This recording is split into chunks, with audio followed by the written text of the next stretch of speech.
There we go. So, our topic, like I said, no, is lighting 3 and 4, our final two parts sa ating lighting discussions, no. So, sa wakas, tapos na tayo sa lighting, ano. All right. So, ito, our usual, we have our topic shortcuts, we have our terms to remember, and then all the other topics that we will be discussing, no. So, ano, pretty small amount lang yung topics natin, no.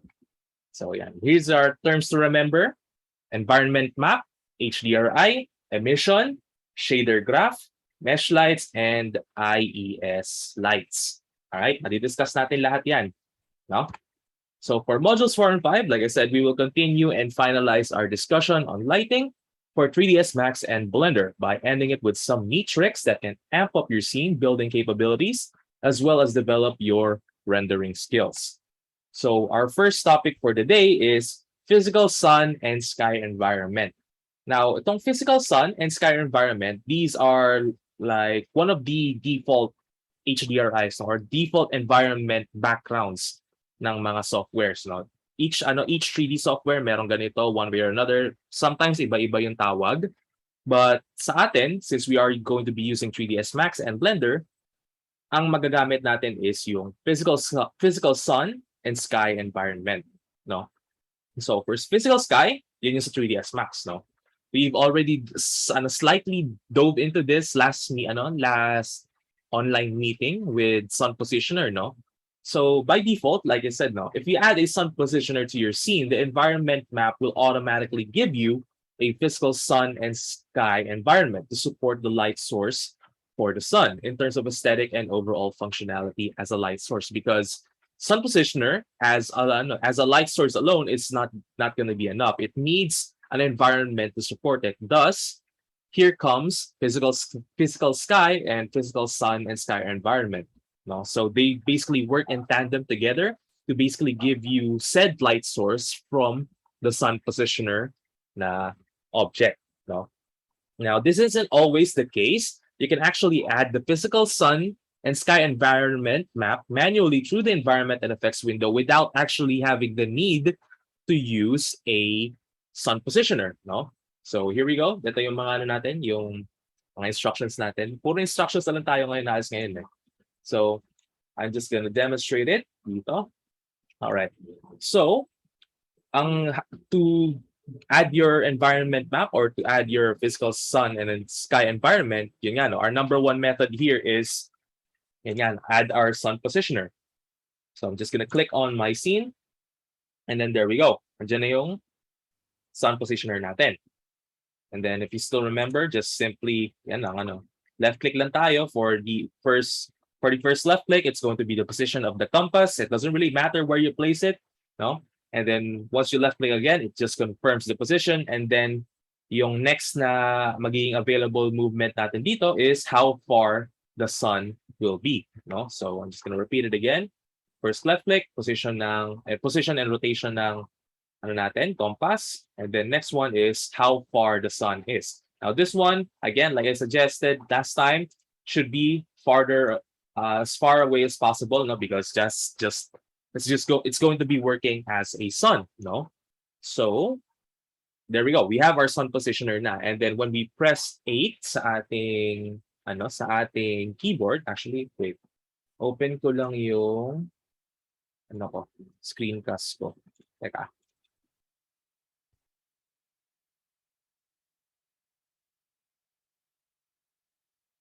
All right. So yan. Where I'm going to press 8 na. Yan, So I just pressed 8 and then mag-open up tong environment and effects window natin. Or you can easily access it dito sa rendering and then environment, no? So it's literally just the same. Shortcut natin is 8 sa keyboard, no? And then there we have it. Andito siya sa environment map natin, ano? So yan, there's our physical sun and sky environment. So let's try to render this out. Mag-render view. Tingnan natin kung ano itsura niya sa ating scene. Of course, currently, wala tayong any sort of anything dito. Wala tayong camera. So let me just adjust things accordingly. Yan. So there we go. There is our physical sun and sky environment, no? There we go. So that's about it. Parang lang siya, no?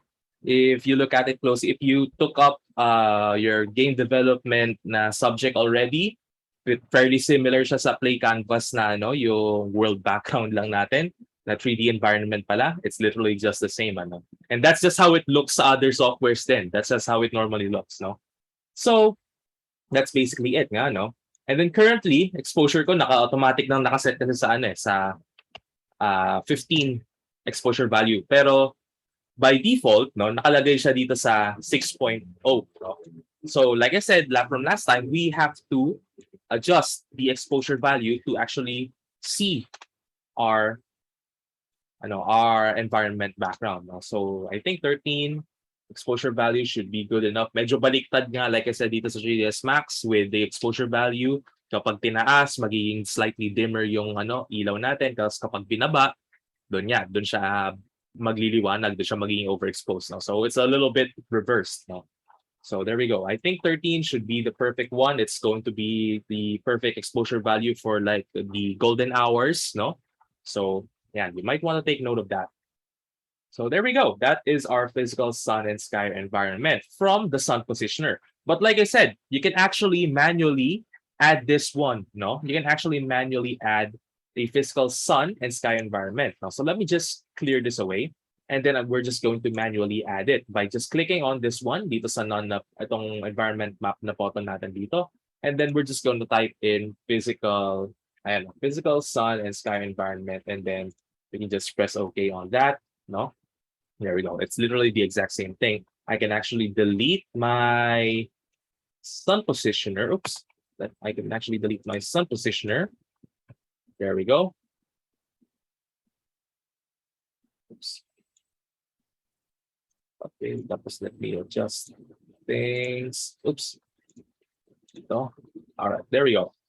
So it's literally the exact same thing. Hindi natin kinailangan ng sun positioner. We can just clearly add a physical sun and sky environment for us. It's going to provide the exact same result, no? So medyo redundant si 3ds Max with this, no?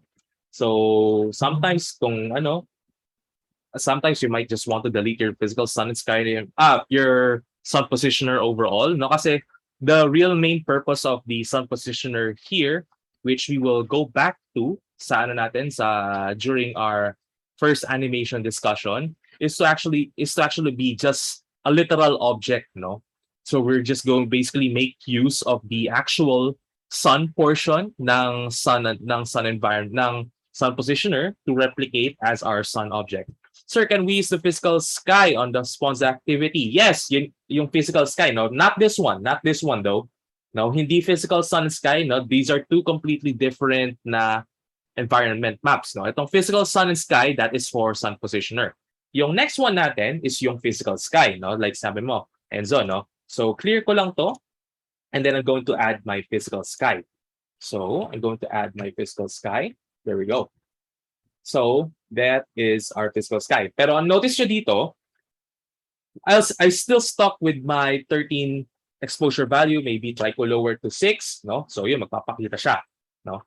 So the difference between physical sky and physical sun and sky environment is, number one, see, physical sun and sky environment, aside from being an environment map or a background map, it's actually already an HDRI, no? Tinutulungan lang siya ng ating sun positioner to be a more to be a much better light source. So yun, let's all think on that, no? So physical sun and sky environment, if you add it to your scene, it's already considered as a light source already, or form of global illumination already, no? Now, the difference here is the physical sky naman, it's literally just an environment map, a background map lang siya, if you will. Wala siyang any sort of effect sa ating scene. Hindi siya magbibigay na any sort of lighting, no? So that is about it, no? That's physical sky in a nutshell lang. Kaya that's easy to see here, no? Kapag nung binalik ko lang siya sa 6.0, no? Ayun, nagpakita siya, no? Pero kanina nung ginamit natin yung si physical sun and sky, kapag nakalagay naman siya sa 6.0 na exposure value, everything is overexposed. White lang yung nakikita natin sa render. So that's why ina-adjust natin yung exposure value. Meaning, Like I said kanina, back to dun sa sinabi ko kanina, physical sky is literally just an image, no, or a background texture. And while physical sun and sky environment is now a light source, no. So are we clear on that, guys? Are we clear on that? Are we clear on that one? The difference between physical sky and physical sun and sky environment. So two completely different environment maps, no? Clear tayo? Clear? Is everyone clear about that? Anyone? Clear? Okay. So clear na tayo doon. Now, next, what we're going to do now, before I move on to Blender, tapusin ko na tong dito sa physical sky and physical sun and sky, no? So another thing that you can do dito sa ating physical sky and physical sun and sky environment na environment maps is we can actually further edit this, no? Hindi lang tayo mai-stuck dito. No, we can edit this one, no? So paano natin gagawin 'yon? So I'm just going to sort of minimize this one and then this one dito ko lagay. All right. Ay, sige, ito muna dito. All right. Tapos, ang gagawin natin, we're going to be opening our material editor. No? So, material editor natin, shortcut natin is M. There we go. Material editor. Now, currently, ito sa material editor ko, nandito ako sa slate material editor. I mean, it's the only really good way to go, no? From here on out, no? If you're using compact material editor, I would suggest lipat ka na sa slate material editor because ano na tayo, intermediate level na tayo, no? Intermediate level na tayo, marami na tayong magagawa dito sa slate material editor. So, to switch over from compact to slate, so dito tayo sa modes, and then select nyo lang tong slate material editor. Alright? So, now na-switch na tayo, naka-switch over na tayo, ang gagawin natin next is, we're just simply going to drag and drop itong physical sky natin dito to our material editor. So drag and drop, and then make sure ang pag-drop natin dito is nakalagay siya sa instance, no? Actually, it doesn't really matter currently kung instance or copy, but let's also just make sure na instance tayo palagi, no? So okay na tayo, instance, and then there we go.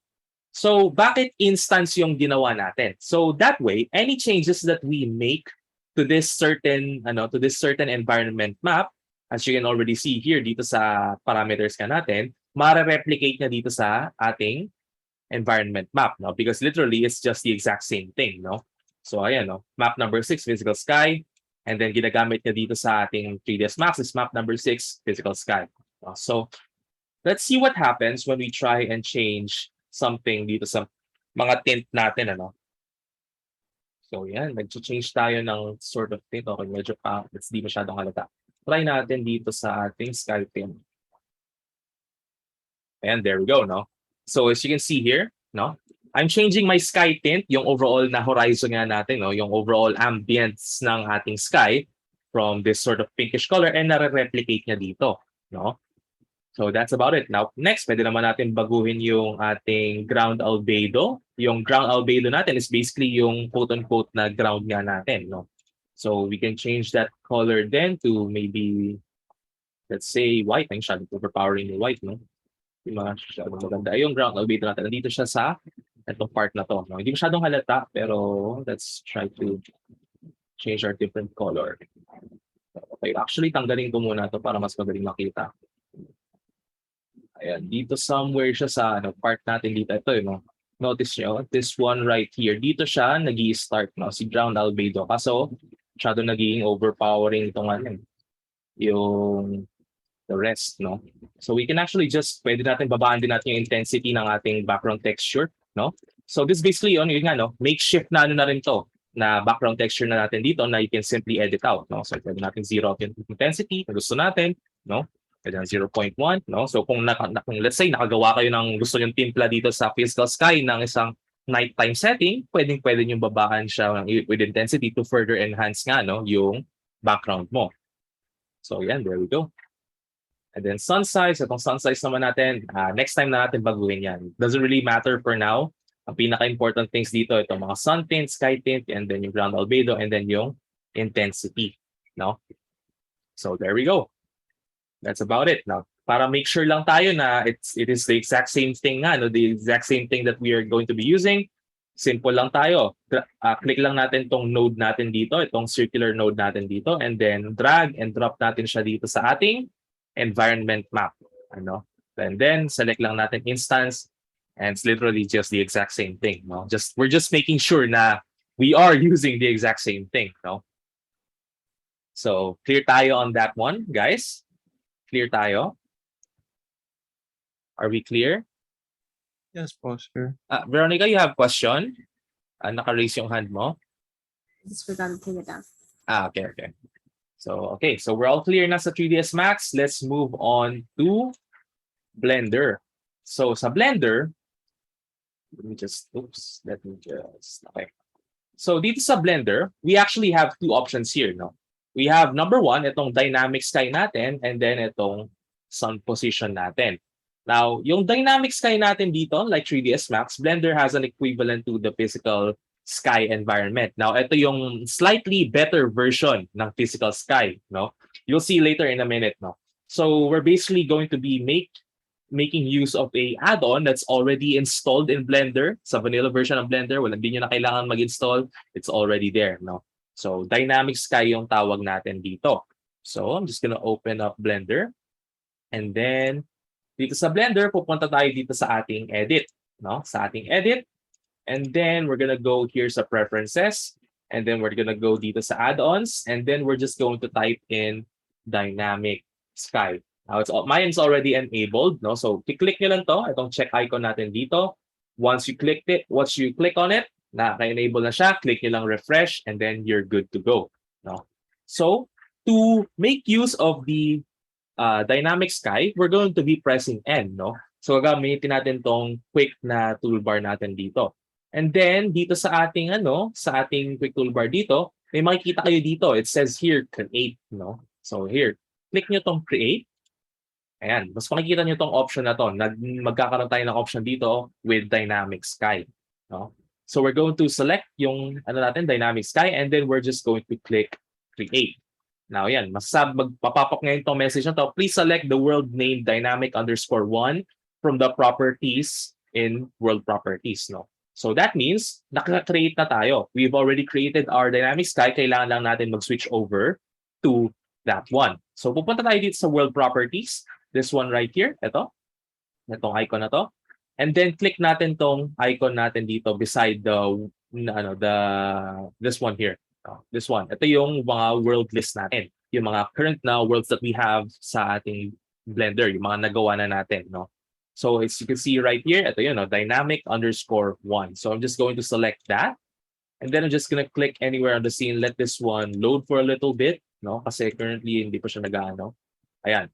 So kapag hindi pa siya nag-load for this one, just click on a different tab, tapos go back here. Ayan, mapupunta tayo dito sa updated na pop-up natin ng dynamic sky, no? So to view that, punta tayo just the same thing as sa ating 3ds Max, but here's the clear difference here, no? Tingnan natin sa horizon. It's a much better horizon sa 3ds Max. Bakit? Because there's actual clouds dito sa ating dynamic sky, no? It poses the exact same function. Then it's literally just a background texture. So wala tayong kailangang problemahin in terms of adding more light sa ating scene, no? So it's literally just a background texture. So there we go. It's clearly definitely a much better na physical sky, no? And then like physical sky, gusto niyo baguhin. So yeah, pwede niyo maging blood red kung gusto niyo. There we go. And then itong horizon color, yung horizon, itong part natin dito natin, So this one, let's say pinkish yung And then this one, next naman, itong cloud color. Pwede naman natin, let's say, medyo slightly babaan lang natin yung opacity, no? Yeah. So there we go. Now, ang question natin to black, sadly, hindi. It's not entirely an option, no? So because when you try to set the color to black, nawala na. Kasi yung function ng black color natin dito is for any of the colors here, no? So yun.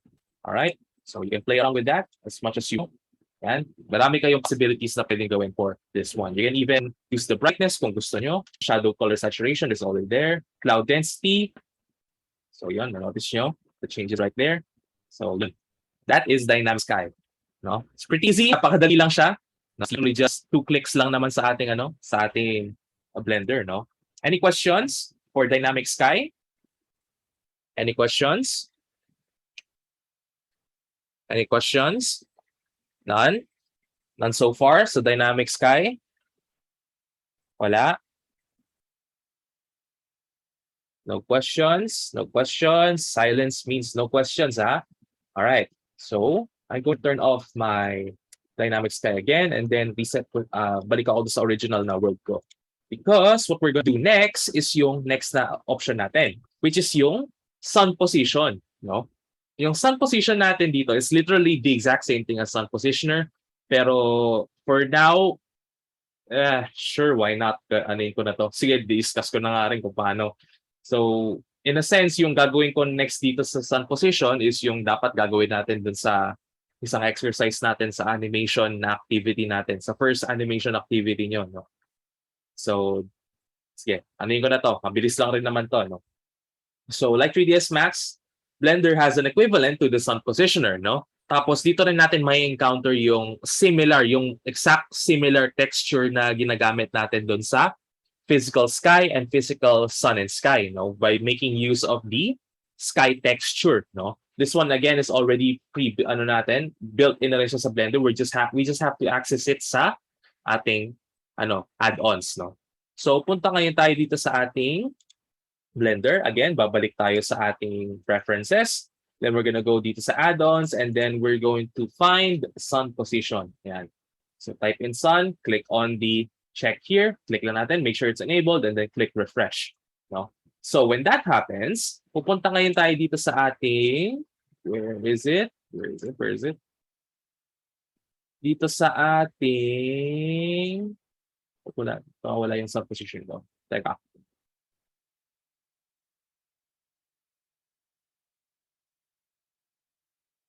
Right. Kasi nandito nga, nakaano pala siya sa sky texture. Never mind. So, yeah, I didn't miss a step. Okay. So, punta tayo sa ating world properties again. I went back to my original world. So, I went back to my original world here. And then, change ko lang yung color parameter ko. Let's punta nga tayo sa shading. Punta tayo sa shading. And then, we can just easily select here itong shading mode natin from object to world. I prefer working here. And then, mag-add lang ako ng simple sky texture by pressing Shift A. And then type in sky texture. And then, lagay ko tong color dito sa color ng background. And then, balik ngayon tayo sa layout. So, yun, nandun siya, sky texture. And then, punta tayo sa rendered. It's literally the exact same thing from 3ds Max. No? It's just a little bit more a bit bland nga lang compared sa sa 3ds Max kasi this one is yung sky texture natin dito is mainly working off on a color ramp, no? So it's not that good, no? So ang gagawin natin next dito, we're going to be making use of the sun position add-on na nga, no? So right here, no? Now na-add na natin tong sky texture natin, naging available na sa atin tong sun position natin dito. So we're just gonna click over here and then it says here, kailangan niya ng sun object and kailangan niya ng sky texture. Now, yung sky texture, we can easily select yung sky texture natin, pero kailangan natin ng sun object. So what we're gonna do, actually, delete na natin itong light natin dito, and then we're going to be adding a new light by pressing Shift A again, and then select natin itong sa light, and then let's add a sunlight. No? Now, ang gagawin lang natin, let's just maybe raise it up a bit para madali natin ma-select. All right, there's our sunlight. Now, ang gagawin lang natin, dito again sa world properties natin, and under here na sun position, we're going to be selecting our sun object. It's right there, our sun, and then select natin yung sky texture. All right, so we're basically good na, no? So what we're going to do next is I'm going to try and move my sun here. Bakit? Where's my sun? Andun siya. Okay, so I'm just going to simply try and move my sun. There, oops. Is bakit tayo niya mag-respond correctly sa akin? Is it because masyadong mababa? Is it? Bakit di siya nag-respond properly? Why are you not responding properly? Teka lang, guys. What? Why?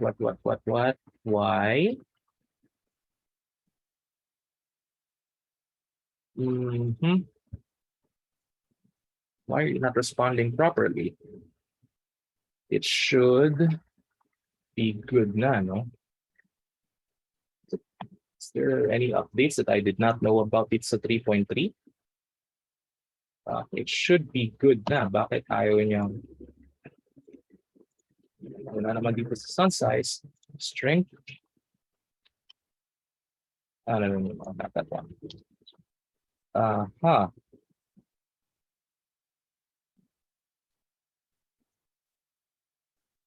Okay. Bakit ayaw na niyang sa manual? Okay.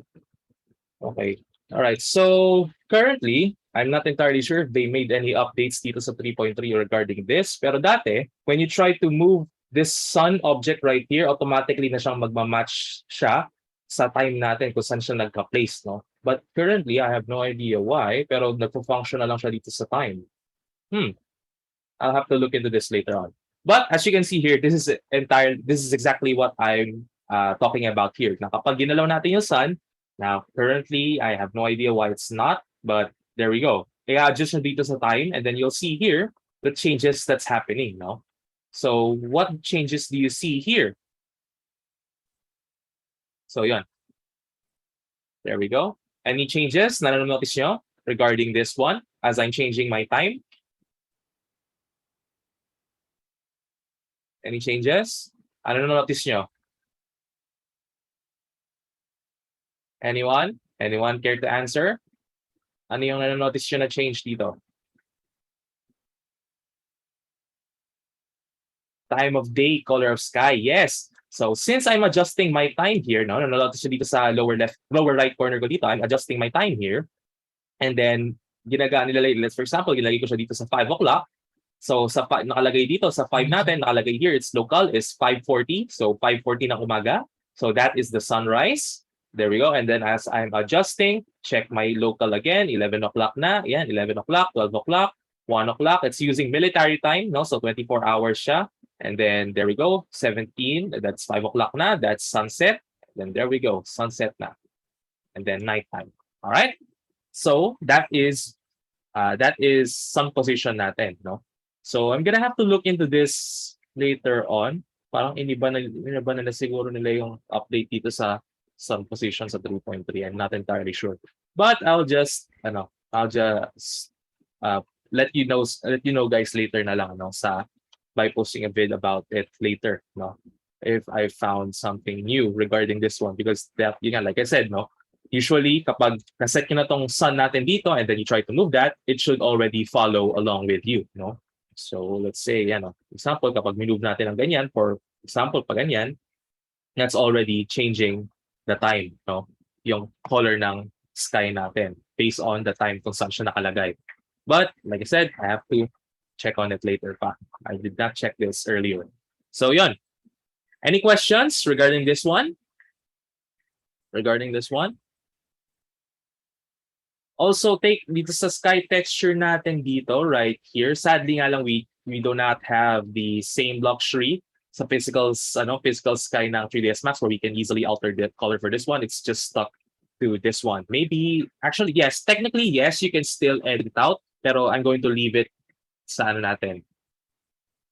In a different video na lang, no? I'll just upload that video sometime this week, no? I'll just post it sa Blender resources on how you can change the color of this sky texture, no? So yeah, there we go. Then there we go. So this is the link ng natin, sky texture, or yan. So sky texture, nakakonect lang sa background, and then background dito sa surface, no? All right, clear tayo? Anyone understood na? Everyone understood? Yes po. All right. So, move on na tayo sa main part natin dito, which is using an HDRI, no? So HDRI, I think pretty much all of you guys already know what this one is. Probably tinuro sa inyo to sa 3D mod days. Ako personally hindi ko to tinuro kasi cheat code na to. Sobrang cheat code na siya, and I let them rely on compositing, and then I just let them do the lighting themselves without making use of an HDRI. So kung hindi pa kayo natuturuan ng HDRI, ito na, no? So HDRI, it basically means high dynamic range image, no? So pretty much na kapag narinig yun ng HDR, that's just high dynamic range, no? So dinagdagan lang siya ng I, that means it's an image, no? So in simpler terms, an HDRI is basically just a panoramic photo or a 360-degree photo, no? It covers all angles from a singular point, and it contains a large amount of data to be used as a form of illumination in a scene. So knowing that, ibig sabihin, HDRI is already a form of a light source. Kaya hindi ko kayo hinayaan gumamit ng HDRI sa activity 2. No? Sa activity 2 and activity 3, hindi ko kayo hinayaan mag-HDRI, no? Because it's already a form of illumination, and it's basically a cheat code na for global illumination.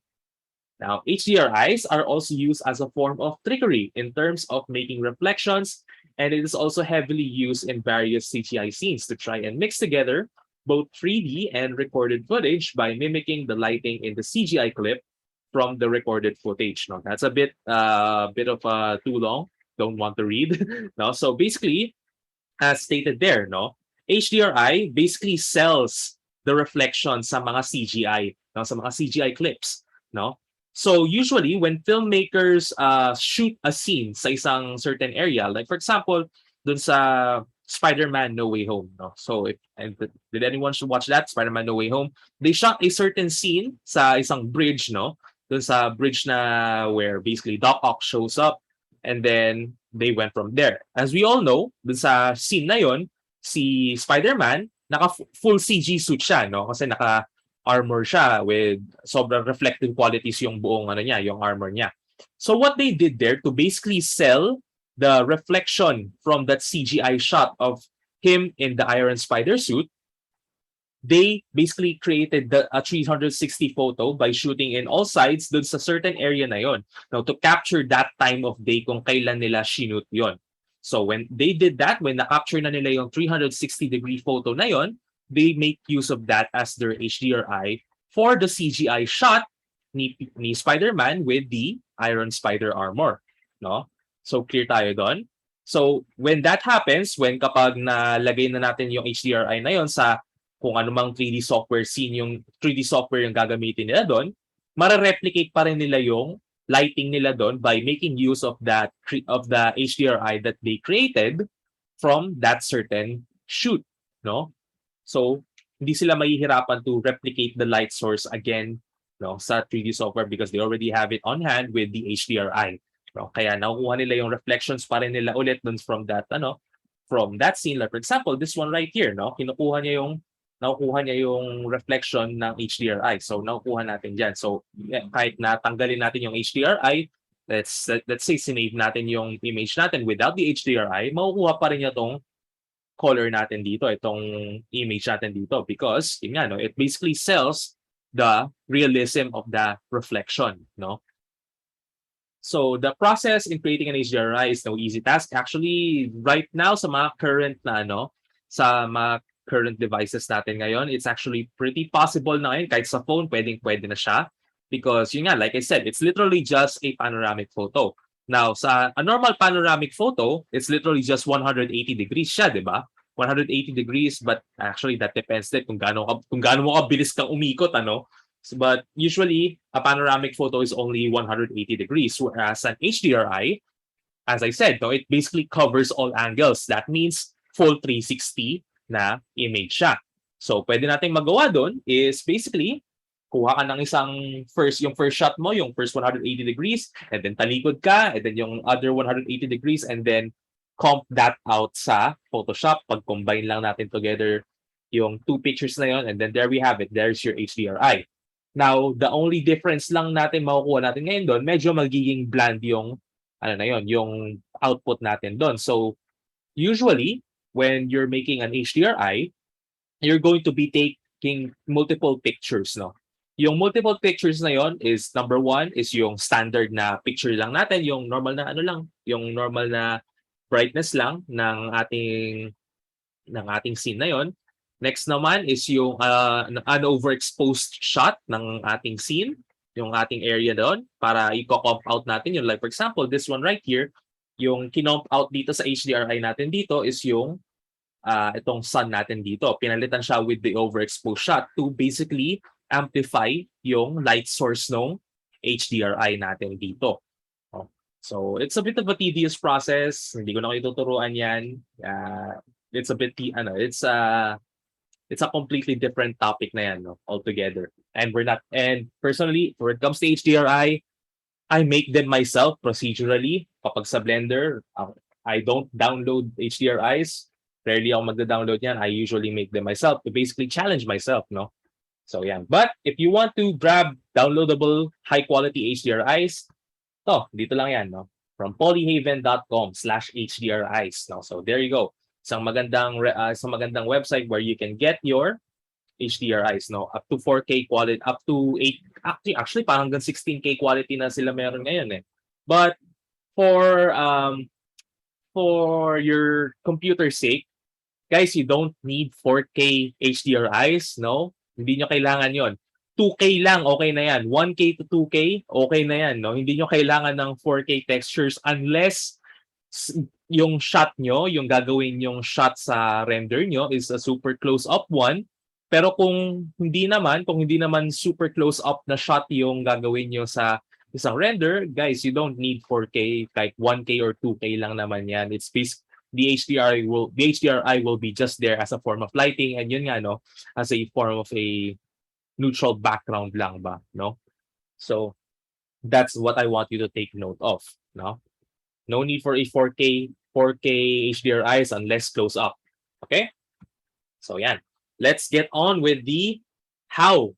How do we add our HDRIs, no? So we've already basically encountered this one na sa 3ds Max already, and then same goes for Blender. Meron lang tayong iibahin lang ng mga ilalagay, no? So sa 3ds Max, babalik ulit tayo dito sa ating environment and effects, no? So going back here, there we go. And then press ko lang ulit 8 to go here, and then let me just clear this one again, and then turn off ko yung no exposure control. Because for HDRIs, hindi nyo na kailangan ng exposure control because, yun nga, no, like I said, HDRIs are already a form of a light source already. It already has data for the exposure, no? You can still alter it if you want to, but if you want to fully use yun nga, no, yung HDRI natin, hindi nyo na kailangan lagyan ng exposure control.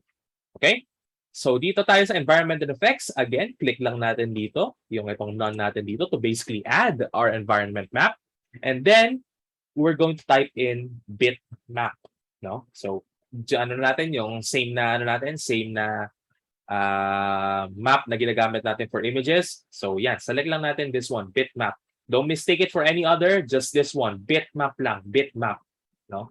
So just bitmap, and then click lang natin OK.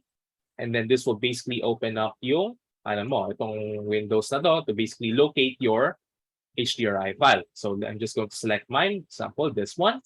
Just gonna press OK. And then since mine is an EXR, it's okay lang, click nyo lang OK. So click lang OK, and then tuloy-tuloy lang yan. And then there we go. There is our HDRI, no? I'm gonna put it on high quality and then show you yung reflective qualities niya, no? Because like I said, it's already a light source already, no? So there we go. Add lang ako ng texture dito. I'm going to add a material texture. Ito lang, physical, that should be fine. Bababaan ko lang naman yung roughness, taas ko metalness. There we go. So yan. There is the reflective quality ng ating HDRI, no? So yan. Now, some of you guys maybe already, let's say you're satisfied with your scene na, no? And then you're going to be rendering it, no? Let's say render na natin yan. Now, currently, kapag ni-render natin yan, ganyan lalabas sa atin, ano? But let's say we try to save it. No, let's try to save it, no? Save lang natin as image, and then let's say save ko lang natin as test, and then save nyo siya as PNG, no? Save nyo siya as PNG. No? Kasi we all want the PNG na output, no? So save natin yan.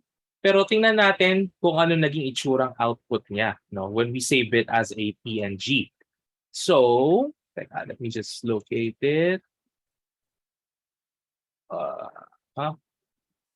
Ayun, this one. As you can see here, hindi niya sinama yung HDRI, no? So that's one problem, no? So ang question na lang natin dito is how do we include the HDRI, no? How do we include the HDRI? It's actually a pretty simple one. Instead na PNG niyo siya i-render, isa-save niyo siya as JPEG, no? So test just JPEG, JPG, and then save. And then let me just open this up again. Ayun, na-save na yung HDRI natin doon. Kasama siya sa ating render, no?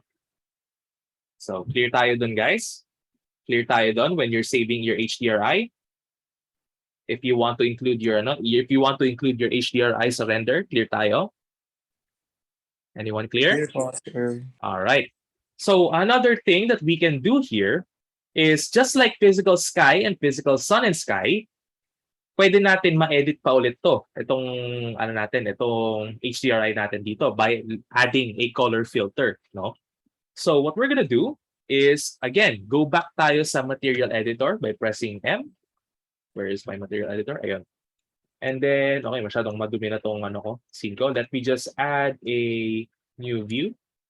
All right, para refresh ako dito. And then just like physical sky and physical sun and sky, simple drag and drop lang tayo dito. All right, and then instance tayo.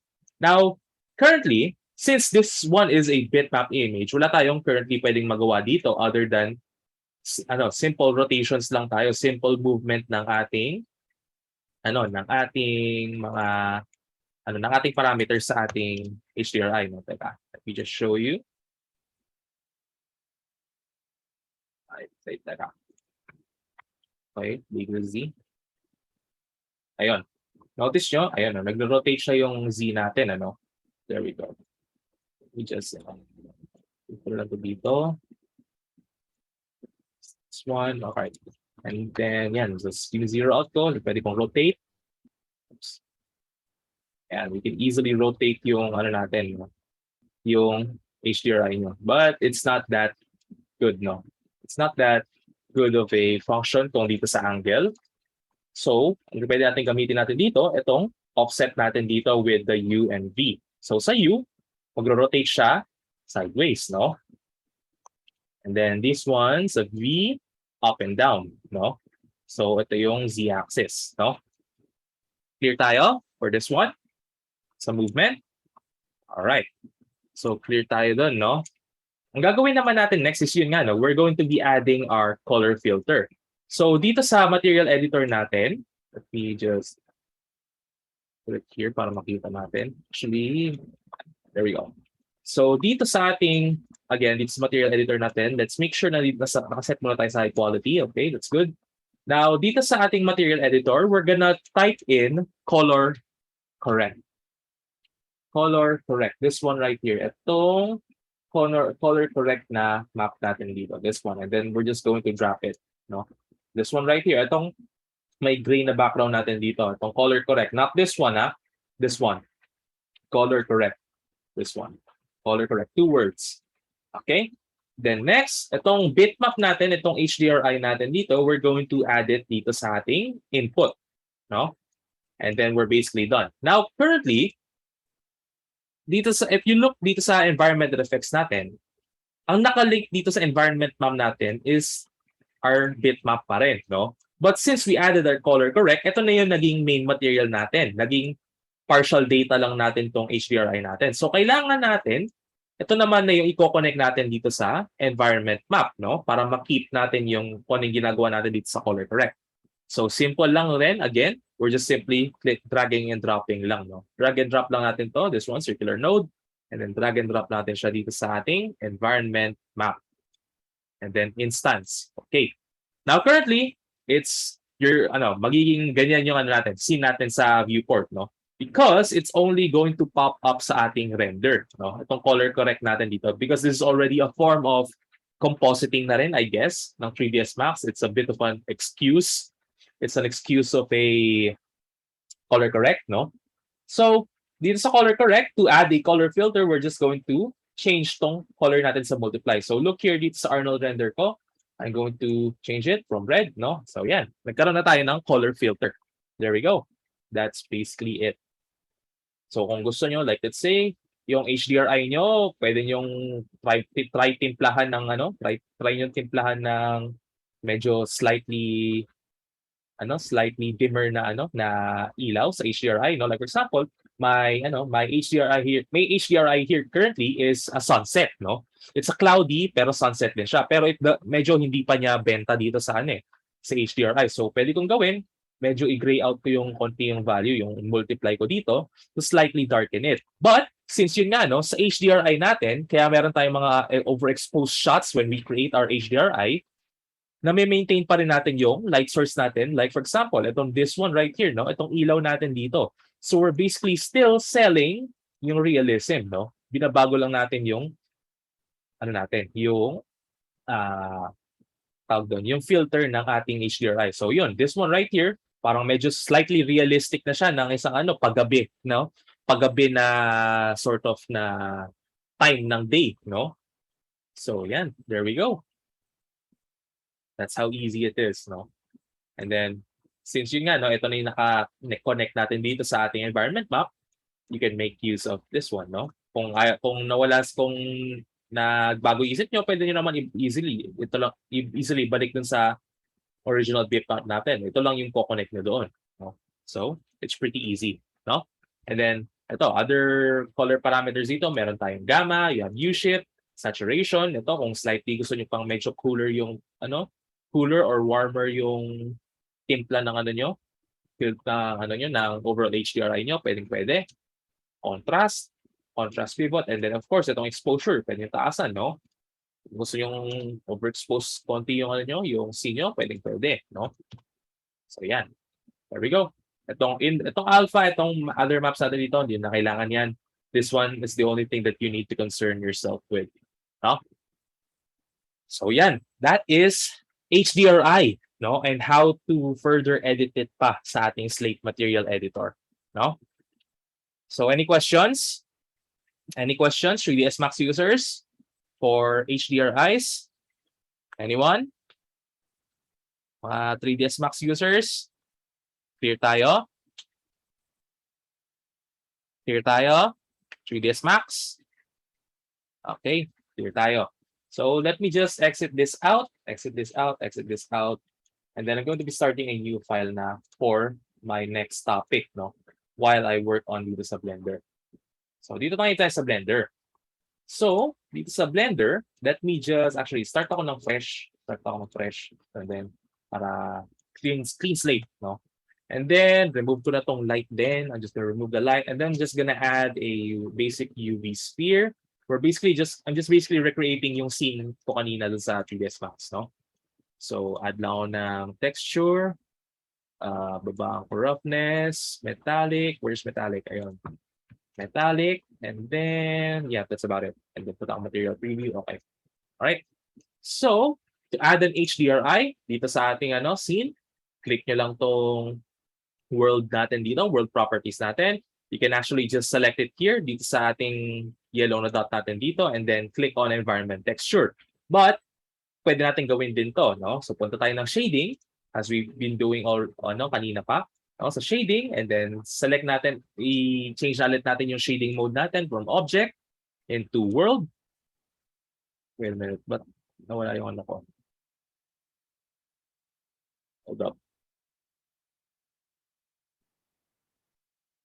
Teka, nawala yung aking screencast. Hold up. Teka. Nawala screencast ko.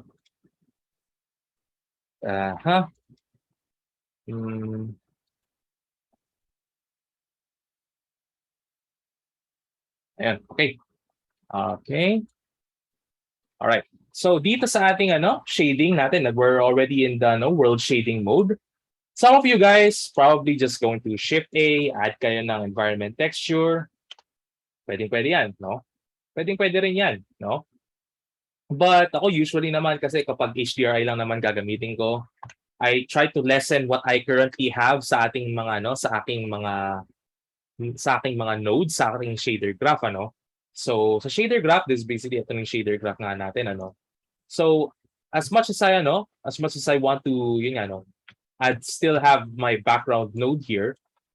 And gagamitin ko lang naman is HDRI. Hindi ko na kailangan tong background. I can easily just connect my environment texture to the surface and then open ko lang yung HDRI ko. Where is my HDRI? This one right here. And then, yun na yun. That's about it, no? Ulit ang rendered, it's literally the exact same thing, ano. Now, ang tanong, sir, ba't ko dine-delete yung background node? Because kapag dagdag tayo ng dagdag ng node sa ating mga material, that means marami lang tayong dinadagdag na data, no?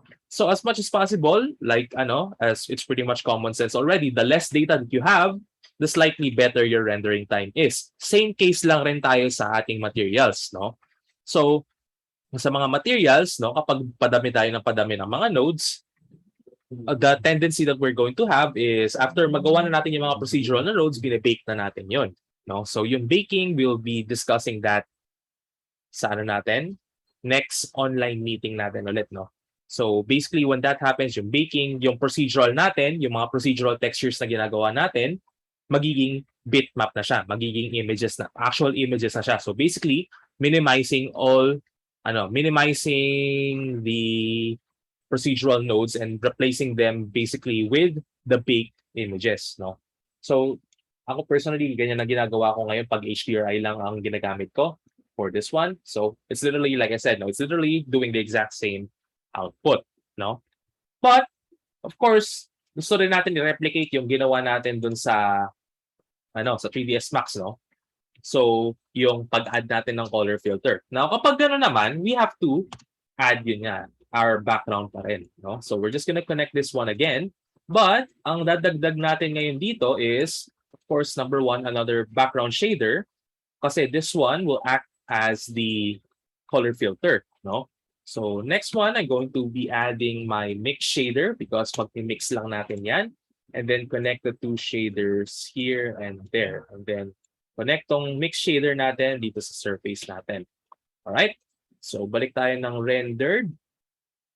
Okay. Teka. Baba. Okay, next siguro. Pag-EV pa rin naman tayo. So, okay. Now, currently, masyadong malakas yung strength. So, bababaan lang natin yan. Babaan pa natin. 0.1. So, yan. So, 0.1, maybe 0.05. Okay. So, slightly, medyo rough din yung natin dito. Yung equivalent ng sa Blender natin with 3ds Max, no? So, the 3ds Max, pwede natin siyang actually, let me try something. Maybe try ko add ko ng math node instead na wait, no, hindi pala pwede because wait, no. Pwede kong gawin no. Let me just try something kung pwede siya. So instead na I'm gonna put it on multiply. Will that work? Okay. Okay, so it did work, no? Okay, so there we go. Makikita na yun, siguro ko naisip.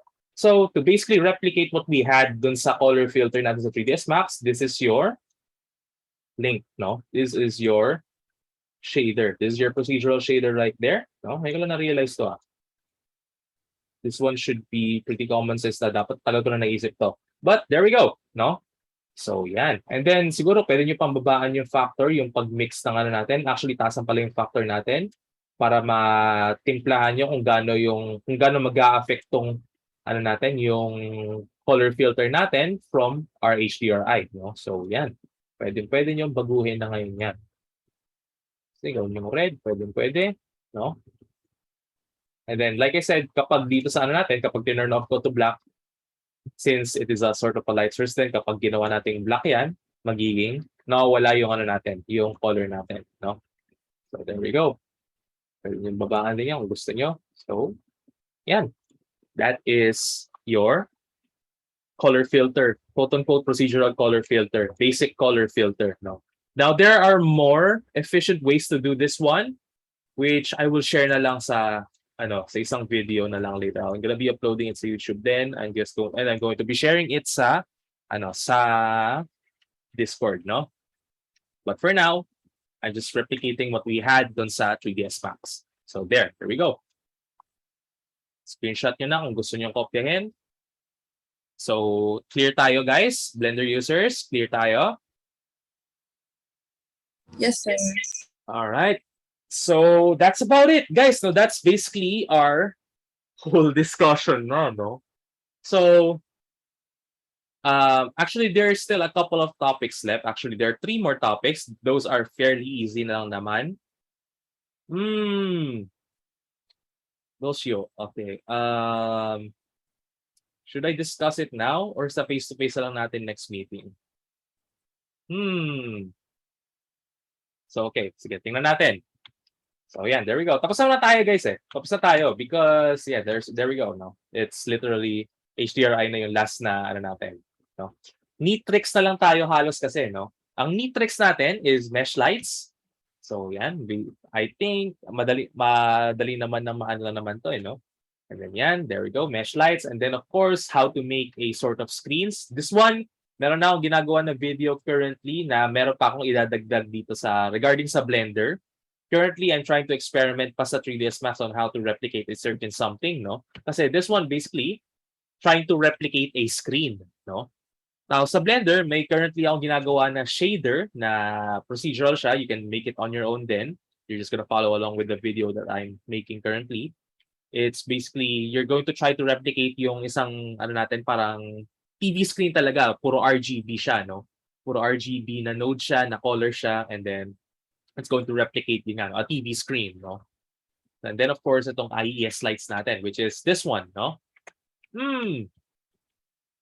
What should we do? Kayo ba pag-decide ko? Discuss na nga natin to para lab time na lang ulit tayo sa sa next week, no? Face to face. So, yeah, discuss na natin to. So, unahin na muna natin is mesh lights. So, punta tayo dito sa 3ds Max muna, no? 3ds Max, I'm just fine. Isang one go na lang ako. Let me just set up my stage. Set up lang ako ng stage. Actually, pwede akong gumawa ng site. Okay, gawa nga ako ng site. Yeah, gawin ko ng site to.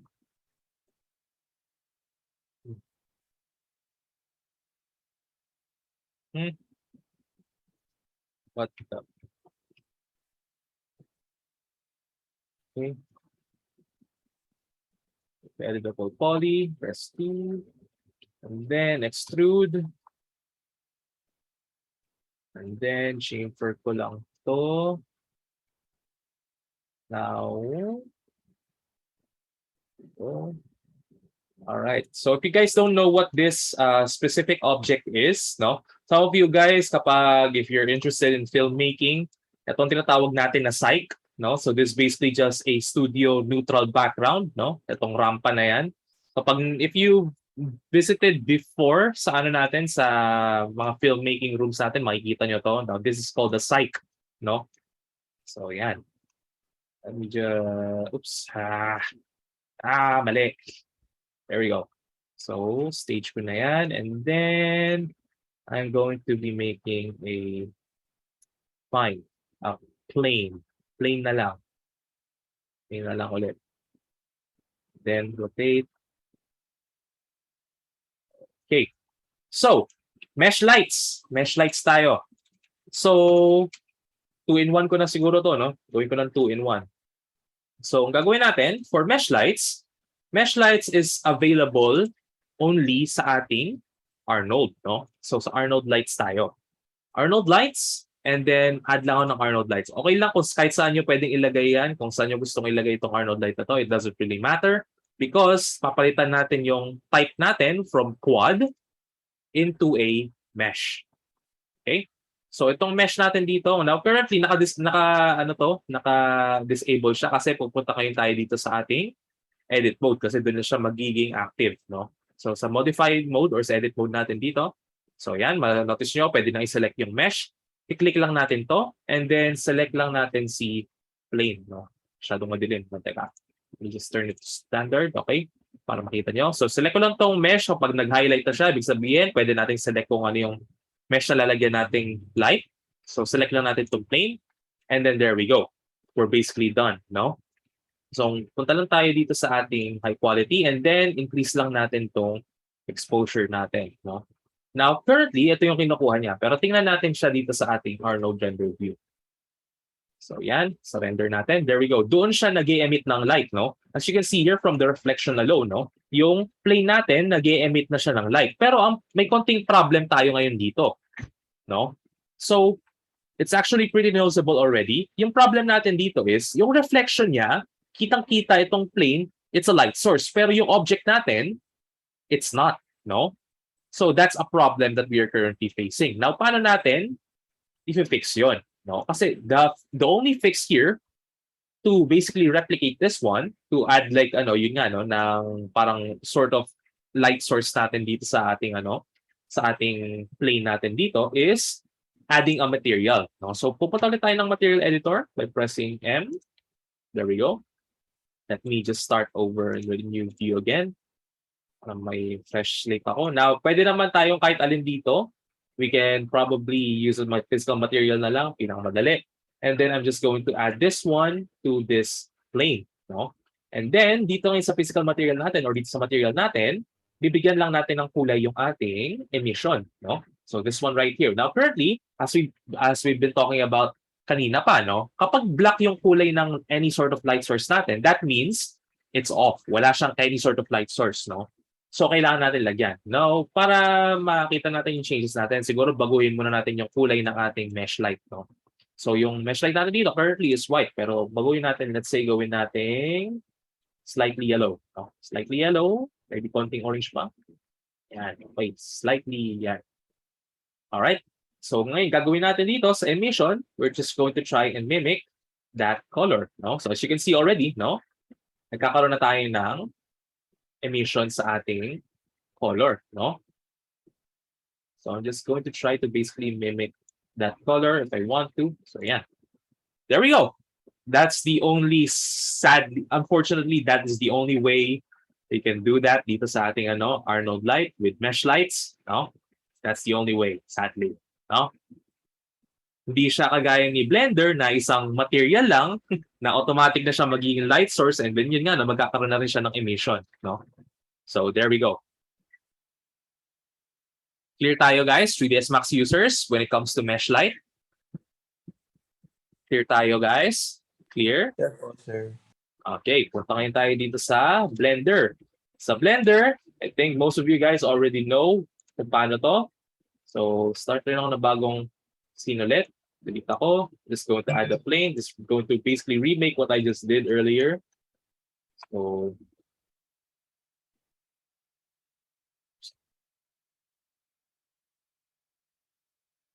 E. Okay, segments. There we go. All right. Then S, y-axis. There we go. Then add ako ng plane. I'm just going to literally just repeat the exact same thing.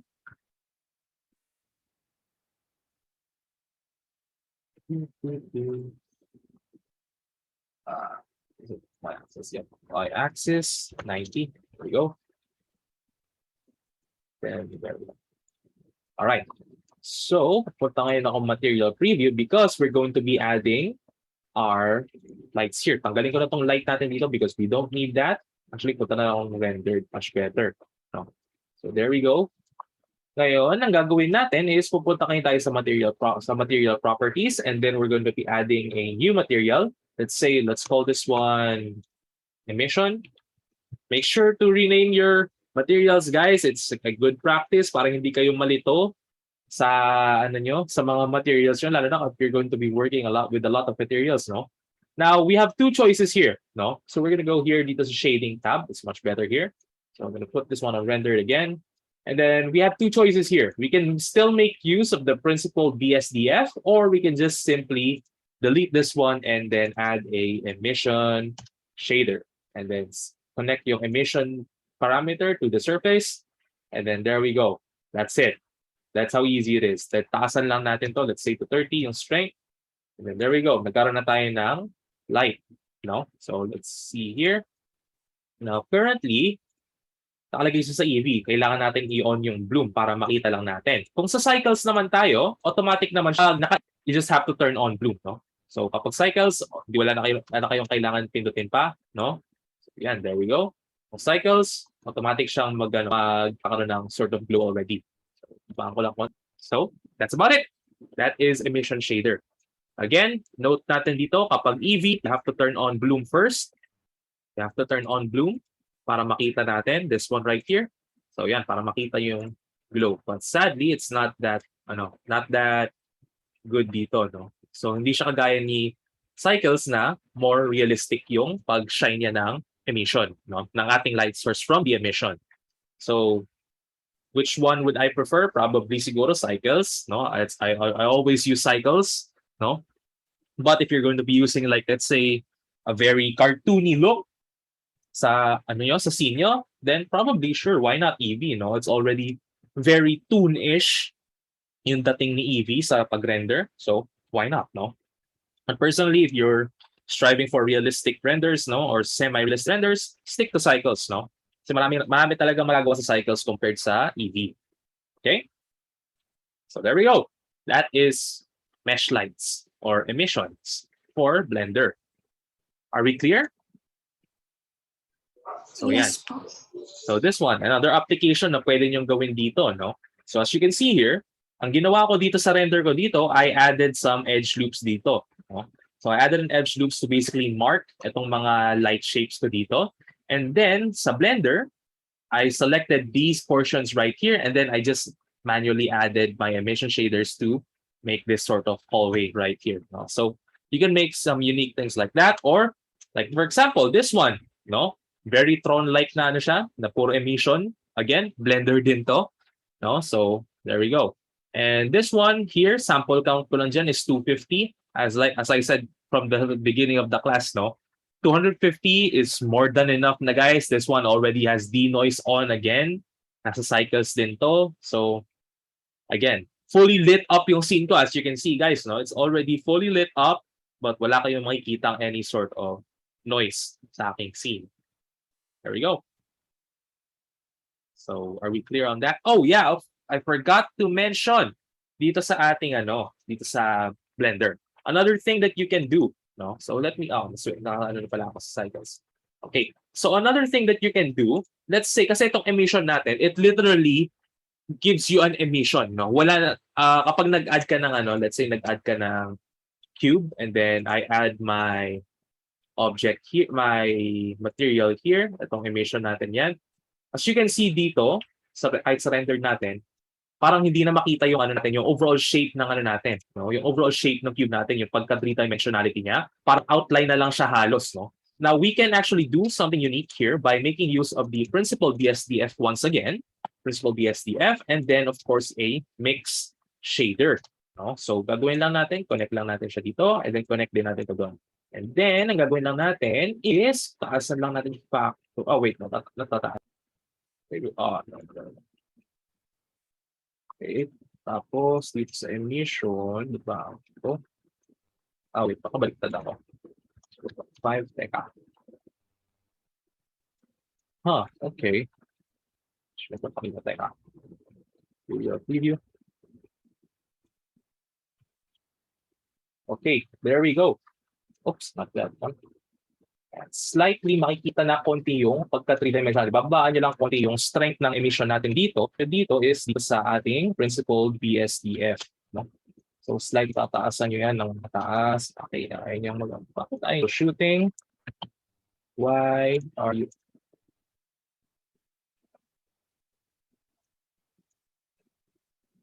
Ano naman siya dito sa material preview ko. Okay. It's really hindi na siya So as you can see right there, guys, no, when I added my principal BSDF, slightly nakikita na siya. No? Kung gusto nyo lang naman ng ganun, so yan, ganun nga siyang gagawin nyo. No?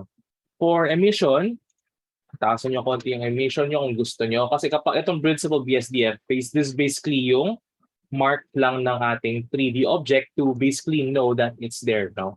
Yung pagka 3-dimensionality niya, kung gusto niyo lang naman, yeah, it's still there, no? So, very noticeable siya. Ayan, no? Notice siya. This one right here.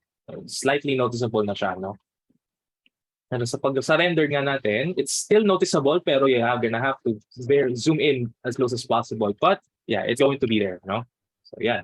But that's just an option, guys. I wouldn't actually normally suggest it, no? I wouldn't normally suggest it, not unless for something like this one, dito, no?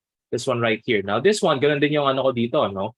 Ganito yung ginawa ko. Nilagyan ko na ng principal BSDF to add, to basically have my 3-dimensionality back from my mesh here. So, you know, you can, it's a very situational na, ano, na sort of thing, no? When you're going to be dealing with mesh lights. Kasi in a natural state sa ano natin, sa ating any real life na object, kapag nag-emit siya ng ilaw, ng ano natin, kapag like for example, a laser, wala talaga kayong makikitang sort of any 3-dimensionality because yun nga, no, it's just a ray of light, no? But for something like siguro, maybe a light bulb, maybe, you can try to get away with that kung gusto nyo. But yeah, titimplahan nyo pa yan. No? Titimplahan nyo pa yan dito sa Blender. No? Right? So are we clear on that? Are we clear on that? Are we clear? Yes, sir. All right. So move on na tayo dun sa second one is yung pag-add natin ng image dun sa ating ano, sa ating emission, no? So we're basically going to emit light from an image, no? So it's actually pretty simple dito sa Blender. Add lang tayo ng image texture and then we add our image, no? So connect lang yung color to color ng emission and then let's say add lang ako ng something. Add lang ako ng something, maybe this one. Sabi na yan. So okay na yan, kahit medyo stretch out, that's okay. I'm just going to demonstrate, no? So yeah, there we go. It's basically using the color from the image as the light source, no? So ganyan lang siya, no? And then don't worry guys, it's already here naman yun. Ayan, it's literally just there for purposes, no? Kung nalimutan nyo. But yeah, this is basically it. Itong mix shader, hindi mo na kailangan yan. Lagay nyo lang siya dito. Ayan, no? It's literally the exact same thing, no? So there we go. It's using the image as a light source sa emission natin. So basically mimicking, yun nga, no? It's basically mimicking a screen, no? A TV screen or monitor, no? Etc. Etc. That's how easy it is. No, add lang kayo ng image texture. Now, sa 3ds Max, again, it's just simple din, no? So dito sa ating ano, sa material editor natin ulit, no? Sa material editor natin, mag-add lang tayo ng ating image texture, no? Add lang tayo ng bitmap, no? So we can just type in bitmap or pwede nyo i-drag and drop na dito sa ating material editor. Drag and drop lang natin tong bitmap and then I'm going to find some the same thing again. Teka. Where is it? Demos. This one again. Ito na rin gamitin ko. Alright. Then kabit ko lang siya dun sa emission map. Right? There we go. So yan. Wait, not pala sa emission map, sa emission color map. My bad. That's the emission map, sa emission color map. And then I try to render this one again. And then yon. Now, unfortunately, for this one nga lang, hindi siya kagaya ng Blender natin ng ano, no? Ng tawag doon, ng ating na gagamitin niya ng buo yung image texture natin as the whole light source. Now, this one that still relies on the Arnold mesh light. You can only just sort of mimic like a glowing screen lang, no? Just a glowing screen, but sadly, yung light bounce niya sa ano natin, yung light source niya to the surrounding area, it's still going to be making use of the color from the Arnold mesh light, no? So again, it's making use of the Arnold mesh light pa rin. So sadly, it's a little bit sa 3ds Max compared sa Blender, but yeah, it's there if you wanted to, no? So yeah, there we go. So again, bitmap ng ano natin, yung image nyo, connect nyo siya sa emission color map. Kung standard surface naman, Where is my Arnold standard surface? Standard surface, standard surface. There we go. Kakabit niya siya dito sa ating emission underscore color. Dito. Doon niya siya ikakabit kapag Arnold standard surface. Okay? Clear tayo? 3ds Max and Blender? Are we clear on that, Yes po. guys? All right.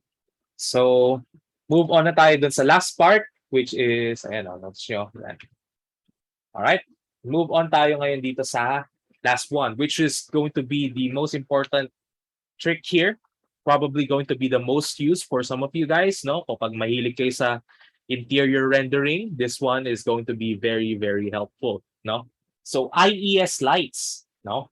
So, IES is basically just a form of lighting lang rin, no? And for 3ds Max is going to be making use of the photometric lights as discussed before, no? Yung photometric web. Now, this sa Blender naman, it only works on cycles, no? So hindi niyo siya pwedeng magamit sa sa EV. So cycles tayo because for IES lights, it needs to make use of the shader graph, no? And yung shader graph ng light natin can only be used sa cycles, no? So that's why I said, lipat na sa cycles. So, ayan, no? Unahin na natin yung sa 3ds Max kasi it's actually the easiest one to do, no? So let me just remove this one and then add ako ng photometric light, no? So change ako photometric light. Let's just use a free light for this one. Also, yan, if you still remember this dialog box, just click on yes. Because like I said, photometric light, kailangan niya ng exposure control for this one, no? Oops, let me just delete that. Punta lang ako ng front view. And then I'm just gonna add a free light somewhere around here. All right. All right. And then punta ko siya dito para makita nyo kagad yung result. So dito sa ating photometric light natin dito, itong sa free light natin dito, what we're going to be using, itong dito sa light distribution natin, instead of uniform spherical, gagamitin na natin itong photometric web. So click on that. So yan. Now currently, wala pa tayong anything dito because we need to find an IES light, no? So IES light, they're just simple files lang naman, guys. Dun sa PowerPoint ko, you can click on the link there. You can this is basically my go-to IES light pack. So yan, bigay ko na sa inyo yan, ano? That's what I've been using for the past 8 years already. So magagamit yan, no? So just click on this one, choose photometric file. And then hanapin nyo lang yung yung IES lights niya. This one right here. Ito yung IES lights ko. Now, pakita ko sa inyo yung shinare ko sa inyo na link that you can download, like I said, no? Pakita ko sa inyo. So this one is it, no? So we have two types of files here. Isa yung image, yung image niya, kung ano yung itsura niyan, in PNG format, and then of course the IES file, no? So they're all named naman na appropriately, no? So lahat yan. This one, ang ginagamitan ko dito for halos dito is for studio lighting and then of course for interior lighting, no? So marami kayong magagamit dyan. And like I said, I've been using this exact same light pack, IES light pack for the past 8 years. So yan, that's about it, no? So since high school pa ako nito halos, no? So yan, you can still make use of this one because like I said, this one's already really, really good, no? So let's say you just pick one of these, no? So yan, tinitingnan nyo na kagad. Hindi nyo na muna kailangan i-upload sa hindi nyo na muna pala kailangan i-upload dun sa software nyo. Makikita nyo na kagad kung anong itsura niya dito via the preview from the images here, no?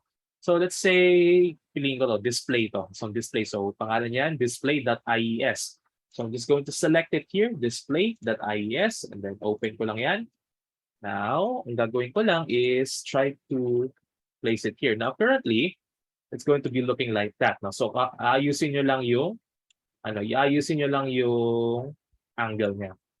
So, 90 degrees. Yeah, there we go.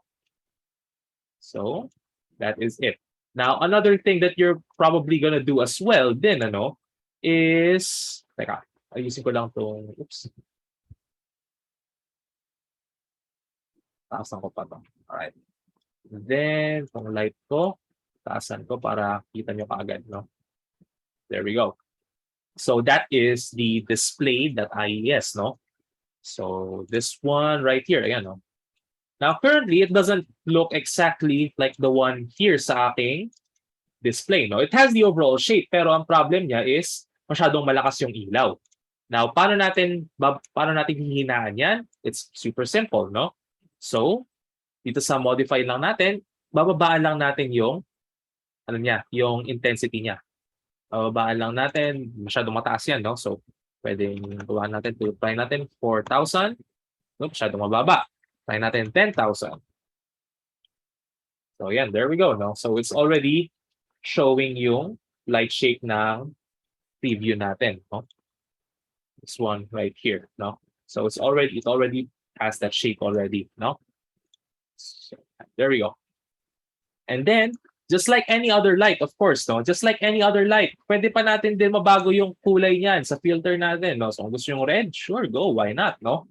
So, hindi nyo na kailangan maghirap pa ng lighting when it comes to lighting when you have IES lights, no?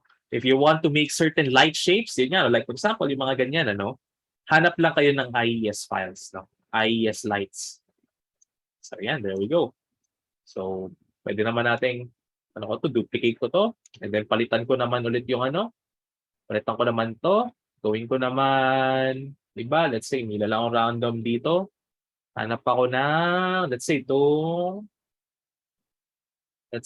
itong type focus. Type focus. This one. Click on open. Then there we go.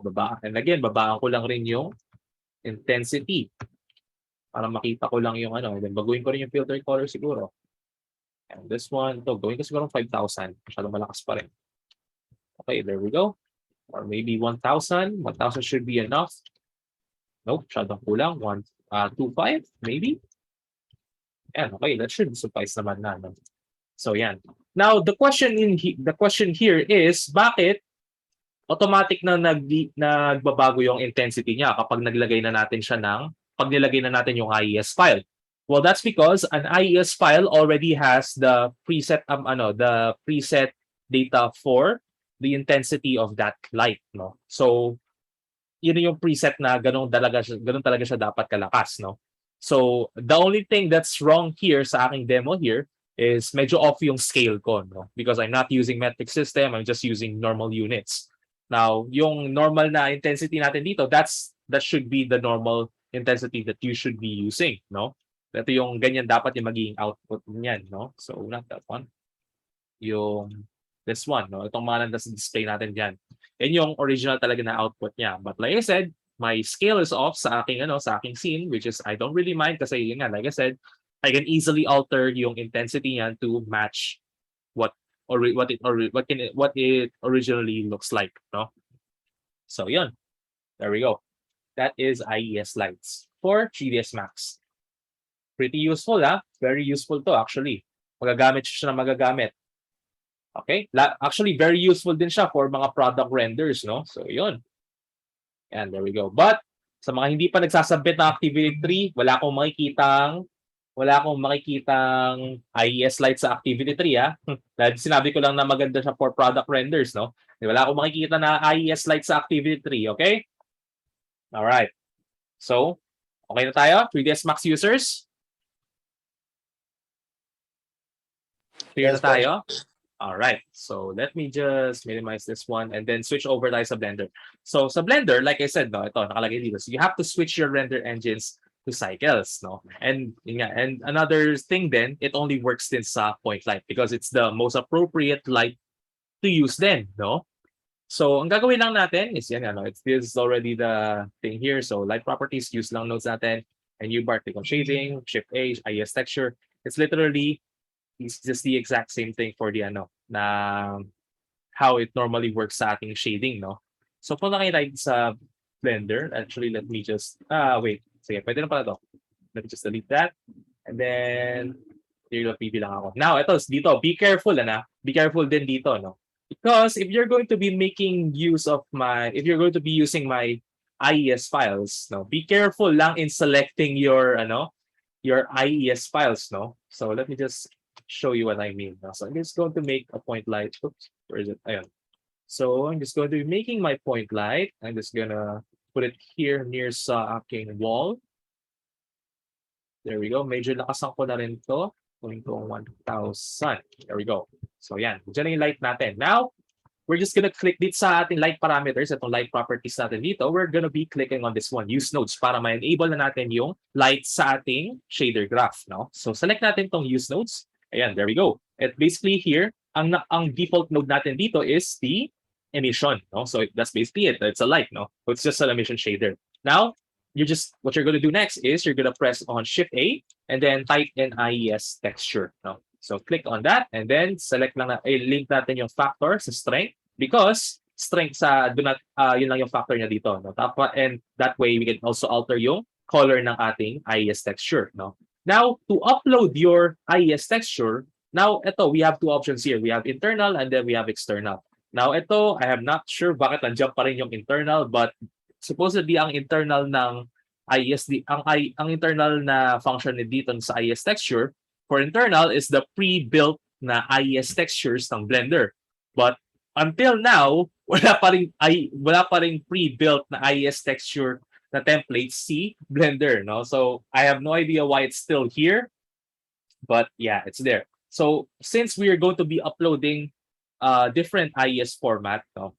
I mean IES file, the ones you downloaded from, let's say from mine or from the internet, click nyo tong external. No? So external, and then click yung folder to basically find your IES file. Now, eto, take note of this one. Baka malito, baka dito kayo magtaka na bakit, sir, wala yung namin, no? Wala yung mga namin. Baka siguro, okay, actually, for na pala to, no? Ayos na pala, okay. So it looks good, no? But siguro, baka magkamali kayo. Ito mapindot nyo yung mga pictures natin dito, hindi nyo mapansin, .png siya, no? So, guys, remember, IES files, wala siyang preview. Wala siyang any sort of preview sa Blender. So, itong mga hanapin nyo na icons, no? .ies, no? So, let's say maybe try natin yung star. Try natin yung star. Wait, star. Where is, star IES. Select lang natin yun. Click on accept. And then there we go. Ayun na yun, no? That is it. Tapos pwede natin babaan yung strength ng IES 10 natin. Or actually, pwede natin babaan siya dito sa actual point light, no? So, yun. Doon natin siya pwede babaan para that way, kasi dito ko na binababaan yung intensity ng ilaw ko because dito sa IES texture, nandito na yung preset data natin. Hindi na siya kasing arte nito kay 3ds Max na iisang way lang yung pwede nating babaan ng intensity. Now, dito sa Blender, we have two ways, no? Now, the most preferred way dito, babaan nyo lang siya dito sa ating sa ating point light dito. Kasi this one, itong strength natin dito, this is basically it, no? Ito na yung preset na intensity ni IES file na nilagay natin. So, yan na yan. And then, we can easily change the color of it. Again, kung gusto nyo. Ayan, there we go. That's how easy it is, no? And then, kung gusto nyo, duplicate ulit. Pwede. So, yan. Papalitan nyo lang yung yung light natin dito, yung external na natin dito, yung external IES file natin. Let's say, this one naman. Ayan, there we go. And then this one, palitan naman natin, gawin natin blue. So, yan. That's how easy it is, no? Actually, much better nga yung sa dito sa blend. Actually, no. Medyo pantay lang pareho because preferably, actually, in terms of rendering pala, I think they're both evenly matched when it comes to rendering IES files. No? 3ds Max and Blender, medyo match lang pareho. Medyo equal lang yung quality. No? So, yan. There we go. That is the final part ng ating discussion for the day. No? So, yeah, there we go. IES lights. Under tayo ng 2 hours, so 1.5 hours, so 1 hours and 30 minutes. So yeah, there we go. And like I said, it's here, no? My personal IES pack. If you want to make use of it, yeah, there we go. No? Just be careful na lang kung saan kayo maghahanap ng mga IES files. Preferably guys, sa mga IES files, usually makakakita kayo niyan sa mga international shop na mga nagbebenta ng actual na ilaw. Because some of the websites, meron silang mga IES na preview files that you can download there para makita nyo, no? So, wag kayo basta-basta mag-download anywhere from the internet. But like I said, guys, no, I've been using my IES pack for 8 years, no? Since 2014 pa. So, yan. You can make use of that, no? Ina-update ko lang yan, no? Na-update ko lang. So yan. Any questions? Any questions? Questions, guys? Any questions? 3ds Max and Blender? Wala? Wala na? Wala na. Okay. So, punta na tayo dito. Activity 5, no? Hindi tayo activity 4, it's activity 5 because activity 4, that's your group activity, no? So, activity 5, so, ida-download nyo lang ulit yung file, no? May file lang ulit kayo na download, no? So, it's basically just a card. It's this one right here. So, yan. Download the activity 5 file. Actually, hindi ko pala na-upload yata sa Big Sky. I'll upload it later, no? So, for your activity 5 file, you're gonna apply 2 different HDRIs, no? So, 2 different HDRIs, 2 different outputs, no? So, dalawang output siya, 2 different HDRIs, no? To the scene, to give the scene a much needed light and environmental background uniqueness. Also, give your scenes a proper environment to match with your chosen HDRIs as well as additional lighting depending on your scene environment. So you can make use of, siguro kung gusto nyo lang HDRI, pwede. Kung gusto nyo mag-add ng mga siguro parang studio showcase, car showcase, pwede kayong mag-add ng IES lights din. Tapos add din kayo ng HDRI, no? It's completely up to you. Now you're going to be rendering your scenes with an output size of either 1280 by 720 or 1920 by 1080 in JPEG format para kuha yung HDRI natin, no? And then you're going to be submitting your renders in Big Sky with the file names surname _ act 5 HDRI 1 and HDRI 2. Okay? So yeah, this is my sample right here. Now, isang HDRI lang yung render ko, but yeah, this one makes use of basically everything that we've discussed today, no? So we have our HDRI, we have our mesh lights, and then we have our IES lights. So yeah, if you can guess which one it is, then, well, go ahead, no? So of course, HDRI, yung sa background, no? So yeah. Now, the activity 5 file, meron na siyang mga pre-built textures already. May textures na rin siya. You're just gonna link it again kung gusto nyong gamitin. Pero kung gusto nyong magbago, kung gusto nyong baguhin yung textures, sure, go ahead. I don't really mind. But yun nga, no, kung mahihirapan lang rin din kayo, no? Kasi these are pretty specific textures already. And these things are UV unwrapped. So, yeah, good luck with that kung magbabago kayo ng textures, no? So, yan. So, there we go. That is your activity 5, no? I only rendered 1, pero sa inyo, dalawang kailahabol ko, no? Dalawang renders, 2 completely different HDRIs. All right? Are we clear on that? Are we clear? Yes po. Okay, so don't worry guys, you can still you can still do this next meeting sa face-to-face, no? You can do this natin sa face-to-face class natin. So, yeah, there we go.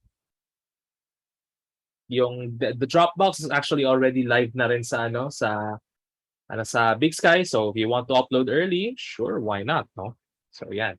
But just remember lang guys, also, other than this one nga pala, deadline ng ating group activity is next week din, no? Next week na rin, no? Next week na yung next face-to-face meeting natin, so next Thursday. That is your deadline for your group activity. And yun nga, no? Reporting, di pala reporting, presenting pala, no? You're gonna be presenting it to me pagka-start ng class. Okay? Pagka-start ng class, yan na. Report, presentation na agad. Alright? So, any questions left? Kung wala nang questions, you are dismissed. No? You're all dismissed naman na. I'll be uploading this recording later after this, mga around 12 o'clock. No? I'll be uploading it sa Big Sky and then you can view it from there. If you have any further questions, just chat me up lang sa Discord, no? You can either PM me or chat nyo ako dun sa chat natin sa ating chat for the term. Alright? So, you're all free to go. So, good luck guys. Sana nyo. Group activity and kung gusto nyo gawin na to, yan. That's already there, no? So, yan. There we go.